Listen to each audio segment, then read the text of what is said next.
A minha filha mais velha, a Lia, ela devia ter uns 5 ou 6 anos, eu acho, não me lembro bem. Ela era pequenininha e ela queria ganhar um presente. Naquela época, as menininhas, todas na escola, na escolinha, tinham aquela bolsinha na cintura, assim, era um cinto bolsinha. Não sei como é que chamava aquilo, mas ela queria essa bolsinha de qualquer maneira, e queria porque queria, porque queria. E eu não me lembro por que nós não compramos a tal da bolsinha. Ela falava todo dia na bolsinha e nós falávamos, ore para o Senhor, peça para o Senhor, Ele vai dar a bolsinha para você. E aí nós viajamos para Santos, fomos visitar os meus sogros. Eles sempre, quando ia lá, tinham um presentinho, eles tinham algum presentinho para as crianças, e minha sogra deu um embrulhinho para a Lia, para minha filha. Ela abriu rapidamente, assim, quando ela olhou, era a bolsinha. Ninguém tinha falado nada para minha sogra. Mas quando ela olhou, o brilho nos olhos dela, eu lembro até hoje, ela olhou e falou para minha esposa, o Senhor! Ela só falou isso, o Senhor! Com aquele brilho nos olhos, com aquela alegria, reconhecendo que as suas orações tinham sido ouvidas. E é desse brilho nos olhos, dessa alegria, que eu queria falar hoje, lendo a primeira carta de João, lá no final da nossa Bíblia, o capítulo 3 de 1 João. 1 João, capítulo 3. A passagem diz assim, vede quão grande caridade nos tem concedido o Pai, que fôssemos chamados filhos de Deus. Por isso o mundo nos não conhece, porque o não conhece a Ele. Amados, agora somos filhos de Deus e ainda não é manifestado o que havemos de ser. Mas sabemos que quando Ele se manifestar, seremos semelhantes a Ele, porque assim como é, o veremos. Eu tentei imitar aqui a voz do Google, a voz eletrônica desses livros também, que tem leitura eletrônica, não ficou tão boa, porque a minha voz ainda é humana. Porque, na realidade, se nós lermos isso aqui, mandar o Google ler isso aqui, ou uma leitura de um e-book eletrônico, vai ser essa voz chata, cadenciada, uma coisa bem sem graça. E eu não creio que foi assim que João falou isso. É claro que ele escreveu, mas eu vou ler como eu acho que João teria falado isso. Vede quão grande amor nos tem concedido o Pai, que fôssemos chamados filhos de Deus. Por isso o mundo nos não conhece, porque o não conhece a Ele. Amados, agora somos filhos de Deus e ainda não é manifestado o que havemos de ser. Mas sabemos que quando Ele se manifestar, seremos semelhantes a Ele, porque assim como é, o veremos. É como se João tivesse falado assim, gente, olha que coisa maravilhosa nos tem concedido o Pai, que fôssemos chamados filhos de Deus, que tivéssemos esse chamado, essa posição agora de filhos de Deus. Olha que coisa maravilhosa, com brilho nos olhos de João. Eu posso imaginar João, aquele que se reclinava no seio do Senhor Jesus, com seus olhos brilhando, talvez ditando essa carta, ou ele mesmo escrevendo, mas pensando nesse privilégio de ser filho de Deus. Agora, isso aí só tem aquele que conhece a Deus. Conhece a Deus. A minha filha, quando viu o presentinho dela, na mesma hora ela lembrou que foi Deus quem deu. O Senhor tinha dado para ela. Mamãe, o Senhor. Ela sabia quem tinha dado, de onde tinha vindo aquilo. Essa relação de pais e filhos, né, aqueles que têm filhos, sabe que relação fantástica é essa que nós podemos ter. Hoje o meu filho veio do exterior para trabalhar uma semana aqui no Brasil, e é difícil dizer a alegria que isso traz. Eu tirei uma foto com ele lá em casa, pus no Facebook, aí todo mundo fala assim, olha o sorriso, né? Um sorriso. Porque realmente é de orelha a orelha, né? É um sorriso de pai, recebendo o seu filho que vem de longe, vem de uma terra distante, e é um amor diferente. É um amor diferente esse que você tem pelos seus filhos. E aqui é um filho falando, gente, vede Vede que amor nos tem concedido o Pai. Que coisa incrível, que coisa maravilhosa, que coisa sem noção alguma no mundo. O mundo não entende, ele fala em seguida. Por isso o mundo nos não conhece, não nos compreende, porque o não conhece a Ele. O mundo não o conhece a Ele. Agora, eu estava pensando, esse amor que ele fala aqui, que com grande caridade ou grande amor, dependendo da tradução que você está usando aí, esse amor aqui não é o mesmo amor de João 3,16, aquele famoso versículo que todo mundo sabe dizer da ponta da língua, fala, porque Deus amou o mundo de tal maneira que deu seu Filho unigênito para que todo aquele que crê nele não pereça, mas tenha a vida eterna. Eu não creio que seja o mesmo amor. Eu creio que esse seja um amor especial. Porque aquele é o amor geral que Deus tem pela humanidade, querendo que as pessoas sejam salvas. Mas aqui, que amor nos tem dado para fazer de nós filhos de Deus. Agora é amor de pai. É amor de pai, porque ele fala assim, vede quão grande amor nos tem concedido o Pai. Lá em João 3,16, Deus amou o mundo de tal maneira. Aqui o Pai nos concedeu, o amor do Pai nos concedeu, porque é uma coisa importante lembrar. Deus poderia nos salvar, Cristo poderia nos salvar morrendo na cruz, sem que nos tornasse filhos. Poderia fazer isso. Não precisaria fazer de nós filhos para nos salvar. Uma pessoa pode salvar alguém que está se afogando e ele salvou. Salvei você. Sua vida agora você vai viver. Você não morreu no afogamento. O afogado não podia falar assim, mas agora o senhor tem a obrigação de me transformar, de me adotar como filho. Não, eu te salvei. Eu te salvei. Então, essa adoção de filho, que na realidade é uma adoção plena, porque não tem apenas o caráter de filhos adotivos, agora tem caráter de filhos mesmo, filhos genuínos, porque tem esses que são filhos, têm a vida de Deus em si mesmo. Tem a vida de Deus. Se a gente pudesse pensar assim, vamos fazer um teste de DNA nos filhos de Deus e ver se o DNA é o mesmo de Deus. O DNA vai ser o mesmo de Deus, porque são filhos de Deus. Vede quão grande amor nos tem concedido o Pai, que fôssemos chamados filhos de Deus. E esse concedido, portanto, é algo que o Pai dá. Deus não apenas nos salvou, quando cremos em Cristo como Salvador, mas aí o Pai quis nos dar uma nova posição agora de filhos, não mais de servos, ou mesmo de amigos, né, como o Senhor Jesus fala nos Evangelhos, mas de filhos. De filhos. Eu pergunto, você é filho de Deus? Eu sou. Saia na rua aqui agora, qualquer lugar, numa praça, vai perguntando, você é filho de Deus? Eu sou, somos todos filhos de Deus. E você, eu também sou, somos todos filhos de Deus. E se você perguntar, por que você é filho de Deus? Porque Deus me criou, ou alguma coisa assim. Mas Deus criou as tartarugas também, e não me consta que uma tartaruga seja filha de Deus. Deus criou todas as coisas. Deus criou até os anjos. E a Bíblia chama os anjos de filhos de Deus, lá no Antigo Testamento. De filhos de Deus. Mas é importante e é interessante uma distinção que nas versões inglesas da Bíblia a gente consegue ter essa distinção. No português ela se perde por falta de uma palavra melhor, mas algumas versões inglesas, você tem uma diferença entre filhos e filhos. Entre children, que é a palavra aqui, seria na versão inglesa, fôssemos chamados children of God. Filhos de Deus. Agora, os anjos lá, no Antigo Testamento, são sons of God. Filhos de Deus, porém, é outra palavra usada. Por quê? Porque essa palavra usada aqui é a palavra do relacionamento paterno, do pai com seus filhos.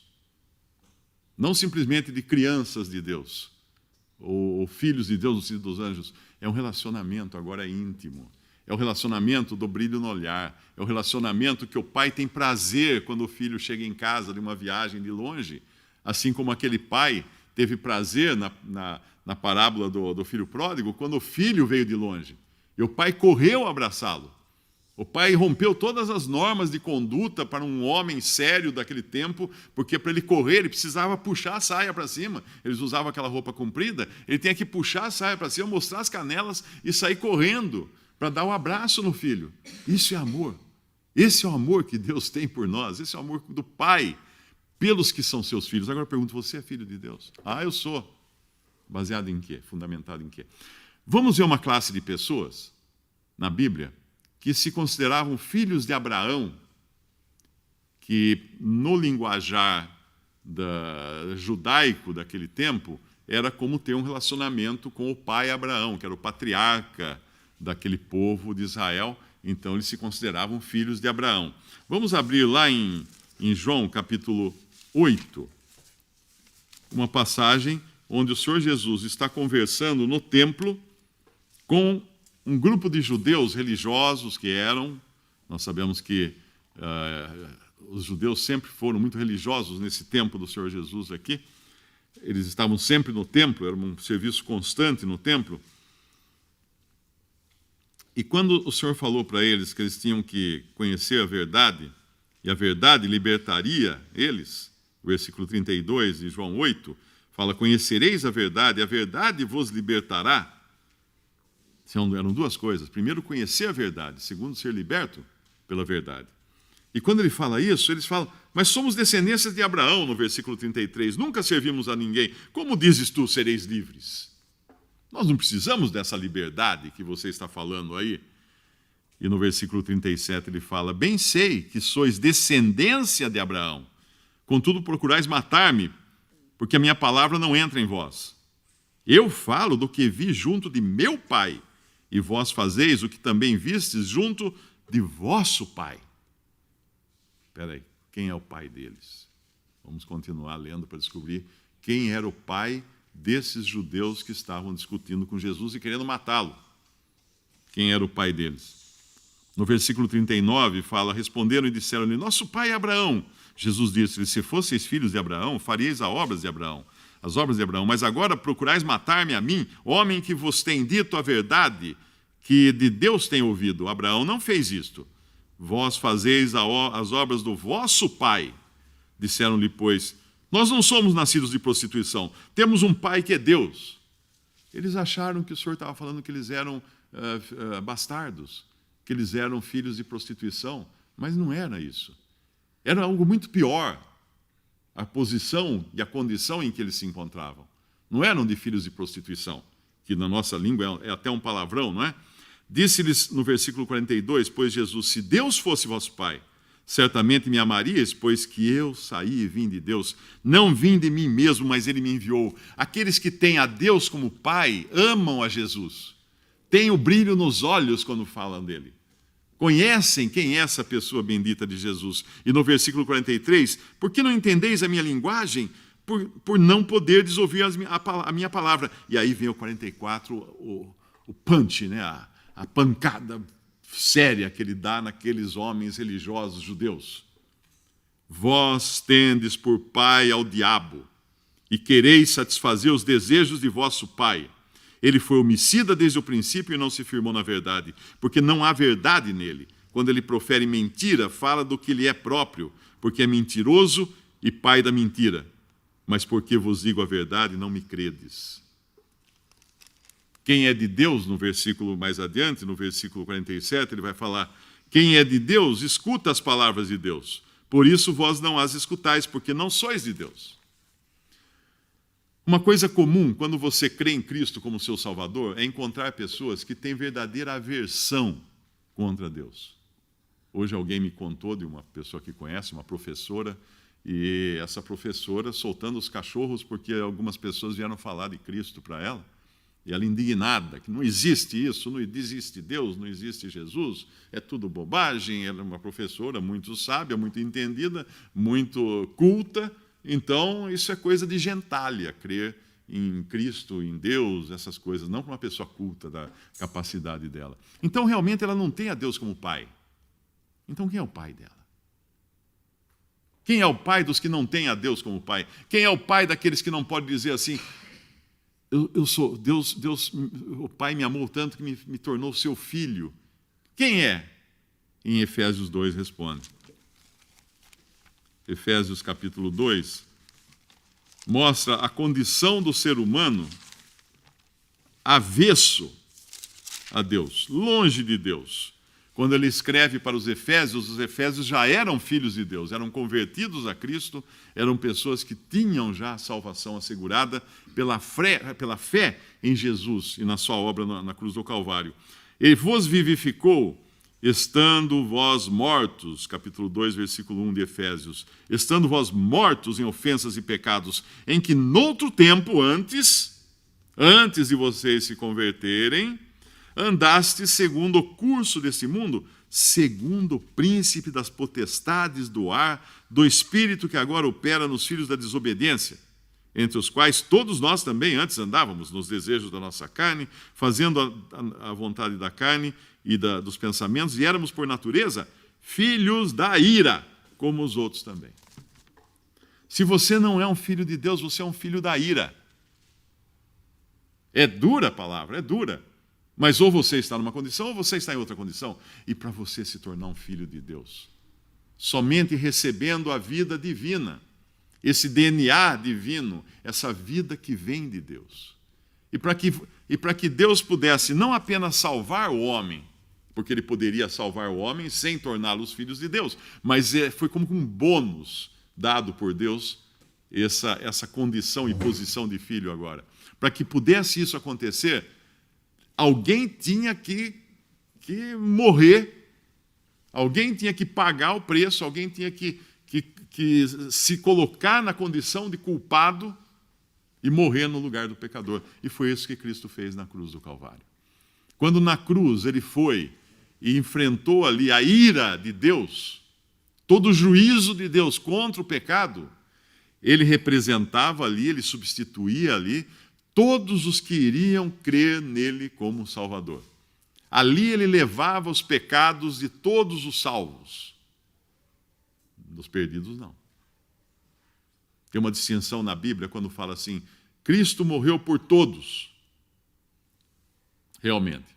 Mas depois fala, levou sobre si os pecados de muitos. Não de todos, de muitos. Por que essa distinção? Porque a morte dele foi paga podendo cobrir a salvação de toda a humanidade. Morreu por todos. O seu sangue foi o preço que era necessário para comprar todos. Mas somente alguns tiveram seus pecados colocados sobre ele, que são aqueles que creem nele, que o aceitam, que o recebem como Salvador. Lá em João capítulo 1, no mesmo Evangelho de João, capítulo 1, ele já deixa muito claro que há diferentes classes de pessoas, pessoas que são filhos de Deus, filhas de Deus, pessoas que não são. Quando ele diz no capítulo 1 do Evangelho de João,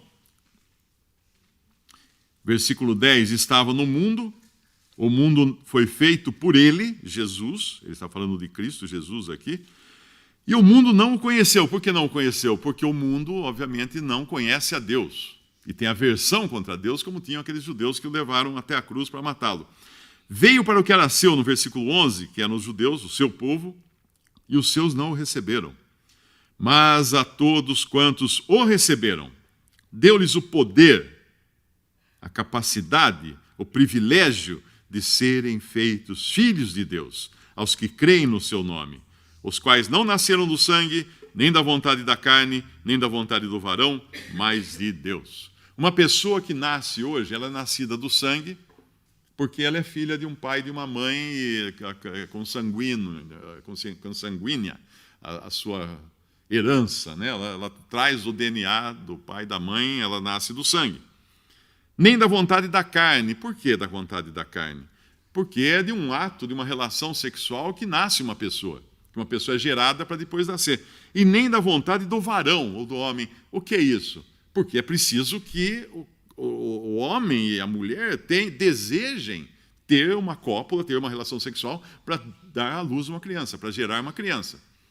Então isso é tudo coisa aqui, no resto do chão, que acontece. O ser humano decide que vai ter um filho, então ele se une à sua esposa, ela engravida e tem um filho, esse filho traz as características sanguíneas do pai e da mãe, hoje a gente fala em termos de DNA.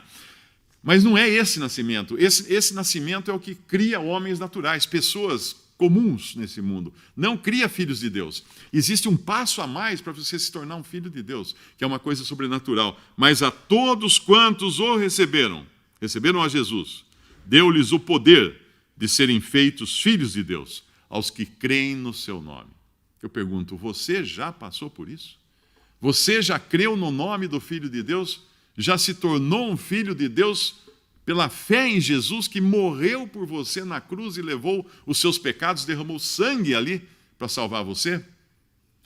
Eu acredito em Jesus, eu tenho uma religião, vou na igreja todo domingo, eu fui batizado cristão, é claro que eu só posso acreditar em Jesus, porque eu tenho a minha religião. É? E como que você acha que poderia receber, então, esse título de filho de Deus?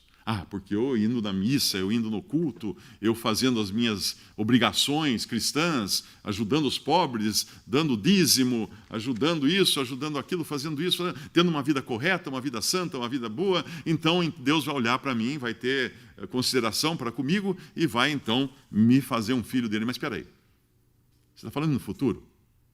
Aqui fala de algo que já aconteceu em 1 João capítulo 3. Vede, já, quão grande amor nos tem concedido o Pai, que fôssemos chamados filhos de Deus.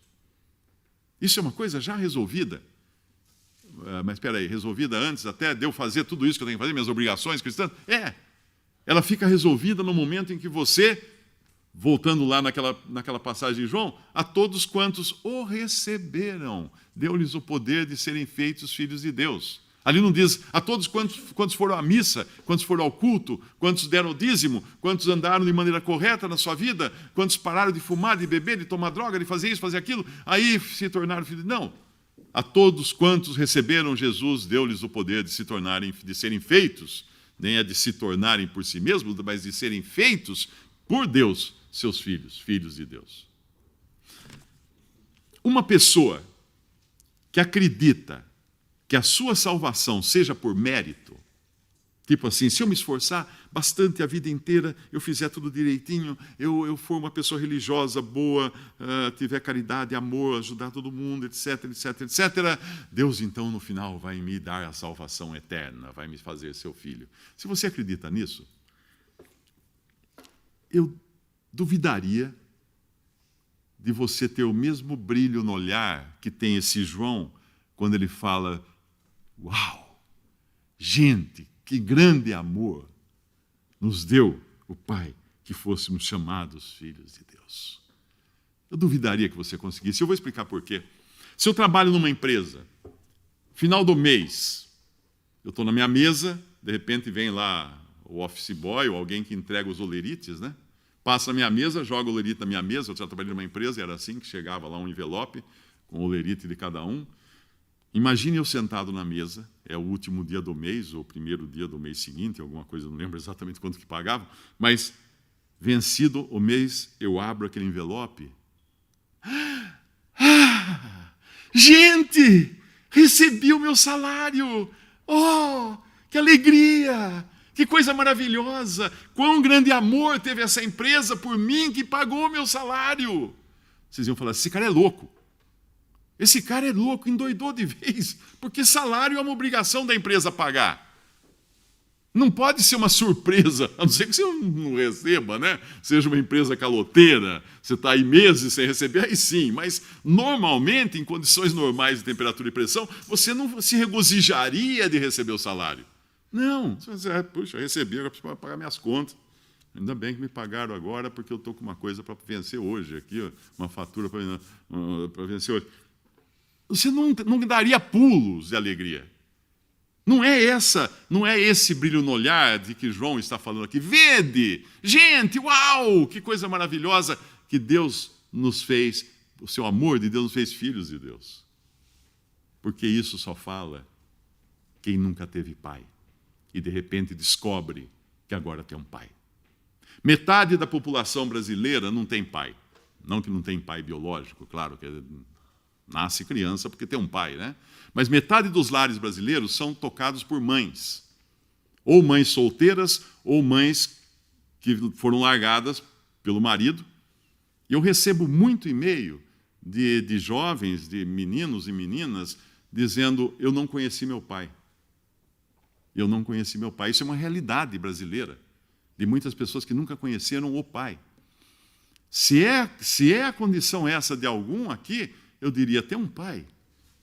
Tem um pai querendo abraçar você, como eu abracei meu filho hoje, na hora que ele chegou, com a alegria que eu estava de ver o meu filho. Tem um pai querendo dar esse abraço em você. E tem um pai que quer que você fale assim: vede com grande amor nos tem concedido o Pai que fôssemos chamados filhos de Deus. É o Pai que é Deus. E o que ele pede de você? Tem que trabalhar o mês inteiro para você receber no final a sua recompensa, que é a salvação. Não! Se você fosse receber a salvação pela sua boa maneira de viver, pelas suas boas obras, você faria de Deus seu devedor. Porque se a empresa que eu trabalho não cai o olerite na mesa, não cai o dinheiro na minha conta no fim do mês, o que eu faço? Eu procuro a justiça do trabalho. Eu vou entrar com uma ação, vou mover uma ação contra a empresa. Por quê? Porque a empresa me deve. Ela me deve, eu trabalhei, como é que ela não pagou? Ela me deve. Você faria isso com Deus? Deus me deve. Como Deus te deve? Deus não te deve nada. Deus não pode dever nada a ninguém, porque Deus é dono de tudo, inclusive das pessoas. Deus só pode dar paternidade a quem aceita o seu filho como Senhor e Salvador. É isso que ele falou. Então, se você nunca conheceu esse Pai que não só está lhe dando agora a paternidade, uma paternidade divina e eterna, pela fé em Jesus Cristo, ele dá muito mais, como ele fala depois. Amados, no versículo 2. No versículo 1 de 1 João 3, ele vai dizer uma característica: isso vai acontecer com você. Por isso o mundo nos não conhece, porque o não conhece a ele. Então esse ódio que talvez você tenha de crente, de pessoas que professam se crer em Jesus, que ficam só falando da Bíblia, de Jesus, esse ódio é o ódio daqueles que não conhecem ao Pai. E não vão conhecer porque lá atrás aqueles judeus queriam matar Jesus. E o mesmo mundo que queria matar Jesus é o mesmo mundo que hoje odeia cristãos. A não ser que sejam aqueles cristãos que estão totalmente comprometidos com o mundo, envolvidos de toda maneira, que trazem o nome de cristão só para ter alguma vantagem, ganhar votos na próxima eleição. Mas não é esse cristão que a Bíblia fala. Ele está falando agora de filhos de Deus, que é uma obra divina, uma obra miraculosa que vem do Pai. E aí esses, então, se você se transforma, é transformado por Deus em filho dele, no versículo 2 diz assim: amados, agora somos filhos de Deus. Não é uma coisa para o futuro. Você não está pensando amanhã, quem sabe um dia eu me torno filho de Deus. Agora. Agora quando? Depois que eu crio em Jesus como meu Salvador. Agora somos filhos de Deus. Mas ainda não é manifestado o que havemos de ser. Uau, tem mais então? Tem mais. Tem mais. Não é só então ser filho de Deus, que já é uma coisa tremenda, uma coisa de tirar assim exclamações e mais exclamações. Não, tem mais. Tem mais. Sabemos que quando Ele, Cristo, se manifestar, seremos semelhantes a Ele, porque assim como é, o veremos. Seremos semelhantes àquele que está hoje no céu, ressuscitado, num corpo de carne e ossos que nunca mais morre, e desfrutando ali dos céus. Aquele mesmo livro de Efésios que nós abrimos há pouco, no primeiro capítulo, fala que os que creem são co-herdeiros com Cristo. Co-herdeiros com Cristo, herdeiros juntamente com Cristo. Porque são filhos de Deus. Então tudo que pertence a Cristo, que é dono de todo o universo, pertence aos filhos de Deus. Porque são co-herdeiros com Cristo. Obviamente, já agora nós não vemos essas coisas manifestadas, né? A gente não vê isso tudo agora, porque é quando Cristo se manifestar, quando Ele aparecer aqui nesse mundo, aí será manifesto tudo aquilo que Deus nos deu. Então eu convido você hoje, se você é um órfão de pai, a aceitar Jesus como seu Salvador e receber a paternidade de Deus. E esse órfão tem um significado muito amplo. Você pode ter pai, mãe, pode ter tudo. Mas se você ainda não tem esse brilho nos olhos de falar, uau, eu sou um filho de Deus. Não porque eu merecia, não, ninguém merece. Cristo Jesus veio ao mundo para salvar pecadores, mas porque Deus quis dar a você a paternidade. Ele desejou dar a você a paternidade. É uma concessão de amor que ele dá. Ele não precisava. Podia salvar você, perdoar seus pecados, sem dar a você a paternidade. Mas ele quis um amor muito maior do que qualquer amor de pai paterno. Então eu espero que você saia daqui com esse brilho nos olhos. Possa olhar para essa posição e falar assim, uau, sou filho de Deus. Agora somos filhos de Deus. Agora sou filho de Deus. Ainda vai se manifestar o que eu serei, mas já. Eu tenho aqui, certidão de nascimento. Está aqui, lavrada com tinta de sangue na cruz do Calvário, para aqueles que creem em Jesus como seu Salvador. Podemos dar graças a Deus pela sua palavra. Nosso Deus e nosso Pai, nós damos graças por tão grande amor, Pai, tão grande misericórdia. Tu olhaste para nós, criaturas perdidas, errantes nesse mundo, carregados de pecado, de inimizade contra Ti, e ainda assim Tu quiseste nos salvar. E não só nos salvar, mas nos dar uma posição de filhos, de herdeiros de Deus e co-herdeiros com Cristo. Nós agradecemos, Pai, pelo perdão dos pecados, pela vida eterna, e pedimos, Pai, por alguém que ainda esteja escutando essa mensagem e ainda não tem essa certeza eterna da salvação, que esteja se esforçando, tentando comprar uma paternidade, Pai, que Tu possas fazer com que desista agora mesmo e descanse, aceitando de graça a salvação e essa posição de filho, herdeiro de Deus e co-herdeiro de Cristo. Nós pedimos isso confiando no Teu poder, no poder do Teu Santo Espírito, de convencer as pessoas, em nome de nosso Senhor e Salvador Jesus. Amém.